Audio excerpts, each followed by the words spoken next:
ไม่ได้ใจบวนเดียวดังวิดีโออันใจบวนเลยมีตื้อตั้งเลยมาไว้ขับตัวนางคนออกคำแม่นางของเจ้าคนออกคำปฏิเก่านั้นค่ะที่ในห้องจือว่าสนามหลวงในกันเนาะเพราะว่านางรถแม่มาถึงยาวในแต่มีเจ้าหน้าที่เขาเปิ้ลฮับนำมาคณะกูก็ต้องกูหังค่ะเพราะว่ามีวัดมีว่าอยู่ในแด้มาอะไรอยู่คณะกูก็ไว้เอาค่ะเพราะว่ามาถึงยาวฮับเขาฮับน้ำมาเอากินเขากินน้ำยาวก่อนนะไปลงมาจันทร์ลินในค่ะไปก็จอมกลบันติ๊กๆไอ้คณะแล้วก็เพราะว่าเข้ามาตรวจบัตรย่อเพิ่นได้ติดสติกเกอร์ปันเพราะเพิ่นจับสติกเกอร์ปันแล้วก็เข้ากว่าทั้งในวัดพระแก้วในคณะกูก็อืมจึงเฮือไหนคือตั้งจึงไหนแน่มันหายาบได้คณะกูก็มันลาลิมีคณะ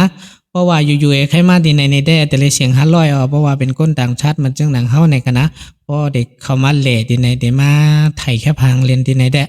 แต่ว่าในว่างหอได้เบิ่นเต็มปันเข้ากันนะเพราะว่าเป็นใส่ชุดลำมันจึงเข้าจะไหนแต่มันได้ห้อมเลยเชียงกามันกันนะย้อนไปว่าเขาเดมาไว้ครับตัวนั่งคนหอกค่ำขาออกกูก็นี่ในจะเป็นว่างคนหอกค่ำยกาตั้งนอกก็กันนะเดียวก็เดหันเข้ากว่าอยู่ก็กะเปิ้นเต็มปันไถแคบหางไถวิดีโอสั่งกันนะเพราะว่าเขาก็ตั้งหน้าเต้ๆเอาตีไหนได้แต่เป็นตั้งนอกก็เปิ้นปันไถอยู่คณะกูก็แล้วก็เดเจอเจ้าหน้าที่เขาไถแคบหางบันไถวิดีโอบันก็ไล่กันนะกูก็ในตั้งนาเพิ่นคณะอันเขียวๆเหลืองๆนั่นค่ะไอ้มาตึกตีเมกายก็เบิ่นเดมบันไทยแค่พังยาวคณะลีเซียหลายได้ยาวค่ะกูก็เพราะว่าอะไรเข้ากว่าตั้งหน้าใน